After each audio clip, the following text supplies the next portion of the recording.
So Bernie Sanders went on CBS with Norah O'Donnell, and he talked about a wide array of issues. This was a really interesting interview, and man, I'm so gutted because I did my video on this and then I lost all the footage, so now I'm filming this again. But it's a really good clip, so let's take a look, and then I'm going to comment on everything he said, and it's really interesting. I want to talk about your agenda. You want the government to pay for everyone's health care.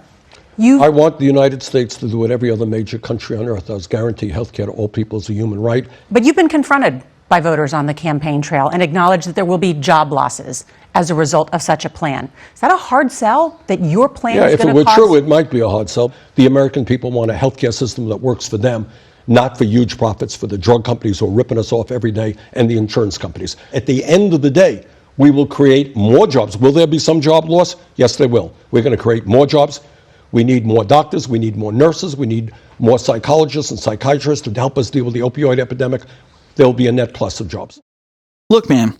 Okay, they always bring up this argument that if you implement Medicare for all, that, oh my God, the poor employees of the private healthcare insurance industry will lose their jobs. First of all, that's not even true. You're going to have a net increase in jobs as a result of Medicare for all. But let's give you the benefit of the doubt. Let's say that even if that were true, the whole industry, the whole premise behind the private healthcare industry is to make a profit off of people's sickness. How are you justifying that? That's like trying to say, oh, we shouldn't close down coal mines and, we shouldn't bother transitioning into green energy. We should keep polluting the planet because we don't want to put a few people out of work. What the fuck? Have you lost it? You can't put a price tag on the planet, man. We don't got another one. Okay? Either way, that's not even true. And the same thing applies here. This is a lie. It's a myth perpetuated by the private health sector because they want you to think that, oh, Medicare for all is bad. Stop this nonsense. Not to mention, what's your solution? You want to keep 44 million uninsured or underinsured to save a few jobs? You want to let 50,000 people die a year to save some jobs? What kind of a logic is that?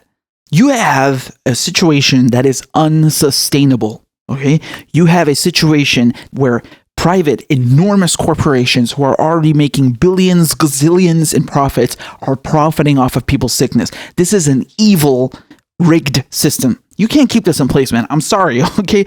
Now, bringing this up as an argument against Bernie Sanders, they say this because in page 8 of Medicare for All in the bill, it says that duplicative care is banned, meaning that you can't have private healthcare companies offering the same treatment as something offered by Medicare for all. So if we're talking, for example, about a hip replacement, if you have a private healthcare company, you can't offer hip replacements, okay? Because that's being taken care of by the government. Now, when it comes to plastic surgery, when it comes to elective procedures, things that are supplemental, you can still get those from a private insurance company. So they're not completely going to go out of business. This is not even true. Having duplicative care banned is a good thing because when you look at waste from private companies, it's 10 times what is wasted in the government. Again, I keep saying this to you guys, okay? There's been loads of studies done on this. We have the numbers, statistical fact that Medicare and Medicaid are very, very efficiently run. They are the most efficient programs that the government has, wasting only 2 cents of every dollar. So 2% is wasted on overhead only. When you look at the private health insurance companies, they waste 20% on administrative costs. 20 cents on every dollar is wasted on overhead. Why would you want to keep an ineffective program going? Why would you want to keep that ineffective, wasteful system in place? For what? So some CEO can buy a swimming pool? Man, get the hell out of here, yo. Again, this is not a commodity. Stop trying to commodify healthcare. You can't commodify that. It's not supposed to be done that way. You don't commodify the fire department or the police force. Why would you commodify this? And as Bernie Sanders mentions, going back to this idea of job losses, you will have a need for more doctors and nurses. I mean, just look at the UK, man. Just in the UK, you have a shortage of 40,000 nurses, man. The USA also has a shortage of doctors and nurses that needs to be filled. So you're going to have a net creation of jobs, a net gain of jobs. This is a myth that you were going to have a loss of jobs. You are a self-proclaimed socialist. Democratic, put in there, please. Thank you. Your agenda has promised free health care for everybody, free college tuition, and to pay off people's college loans. The price tag for that is estimated to be $60 trillion over 10 years, correct? Well, look, we have political opponents You don't who will know. come up. You don't know how much your plan costs. You don't know. Nobody knows. This is impossible You're to going to predict. propose a plan to the American people and you're not going to tell them how much it costs? Of course I will. You know exactly what healthcare costs will be, in the next 10 years if we do nothing. It will be a lot more expensive than a Medicare for all single-payer system. I want to turn to your feud with... You see, I like Bernie in this clip. He bites back at Norah O'Donnell. He always needs to be doing this, man. Whenever he's interviewed, whenever someone tries to give him crap, you are a self-proclaimed socialist? Nah, I'm a democratic socialist. Now, again, that's not even true, because if you actually look at the political science definitions of these terms, Bernie Sanders is not a democratic socialist. He's a social democrat, which is what you would think of when you think of Scandinavian countries or Western European countries. That's what Bernie Sanders is trying to implement. If he was a democratic socialist, you know, what that implies is that you have public ownership of companies. That's not what Bernie Sanders is trying to implement. He's still allowing you to have private companies. You can run your own company. You're just not allowed to screw over your workers and the environment like you used to. Okay? There are more protections in place for wages, for workers, for the environment, for people's health, these sorts of things. Okay? So that's more in line with what you would consider a social democrat, not a democratic socialist. Well, whatever.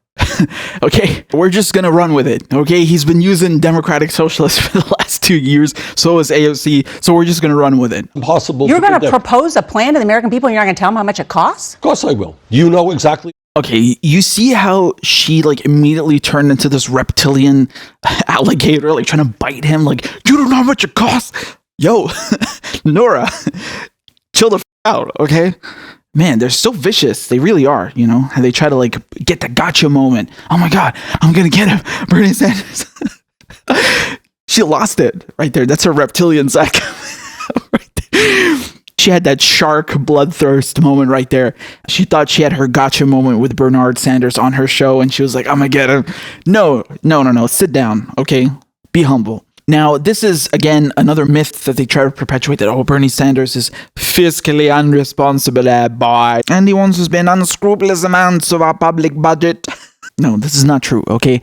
As you mentioned, if you leave things the way they are, you're going to end up paying $60 trillion for the current healthcare system, the way it is right now.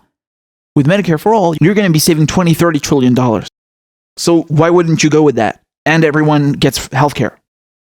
Also, it's really funny how she's trying to like talk about, it's free college, free Medicare. No, it's not free. Everyone's paying for it with their taxes. They've always been paying for it. And even when you're buying private insurance, you're still not guaranteed that they're going to help you when you're actually sick. They're going to try and throw you off of it and refuse you care. That's their job. That's how they keep their money. So why would you keep that system going? That's completely ridiculous. You're already being ripped off. You're being ripped off by these companies for no care, for lower quality care. President Obama's former campaign manager, Jim Messina, said of this about you in a matchup with President Trump, I'm a business guy, the economy's good, and this guy's a socialist. That's what Trump would say about you. Do you acknowledge it would be an uphill battle against President Trump? You've obviously seen the latest polls, right? Mm-hmm. How am I doing? I think the last CNN poll had me 7 points ahead of Trump. I think we are the strongest campaign to defeat Trump, and I will tell you why. To defeat Donald Trump, you're going to need an incredibly large voter turnout. I think our campaign is the campaign of energy, of excitement, that can reach out to young people, reach out to working class people who today are sick and tired of a government and an economy that works for the people on top and ignores them. Man, he obliterated her with that. You've obviously seen the latest polls, right? The silence. She's like, Exactly. I mean, what else do you want the guy to say? Just look at the polls. Not just the Democratic primary polls where he's number one in all these states, but also when he's matched against Donald Trump. Yeah, he's number one. What you gonna do about it, huh? You know, it's not just he's number one to beat Donald Trump, because you also have some other candidates that technically would also beat Donald Trump if you look at the matchup polls. But Bernie Sanders beats them by the widest margin. Something by like 7 or 9 points. I can't remember right now, but it's the widest margin compared to any other Democratic candidate. That's exactly what you want. You want the largest margin to make sure that there's no room for error. You don't want to take the candidate who maybe beats Donald Trump by 1%. No, you want the guy who maybe beats Donald Trump by 10% or 7%. So again, she's just trying to perpetuate this myth, like they always do, that, oh, Bernie Sanders, he can't win against Donald Trump, boy. No chance, no. No, that's nonsense. That's complete nonsense. Bernie Sanders is strong where he needs to be strong. He's strong in the Rust Belt, and he's strong in the polls, and he's strong with the donations, and he's strong with independence. One poll just came out in Texas.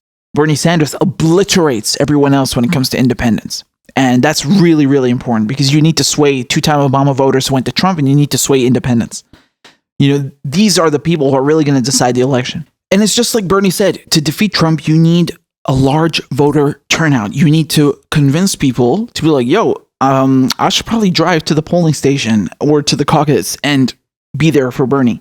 You're not going to motivate people to get out of bed and go to vote if it's Joe Biden telling them that nothing would fundamentally change, okay? You're not going to motivate people to go and do that. You are going to motivate them when you tell them that you're going to stop the private healthcare industry ripping them off and you're going to give them healthcare. You are going to motivate them when you tell them that you're going to actually give them a living wage now. You are going to motivate them when you tell them that you're going to get money out of politics and stop politicians screwing them over.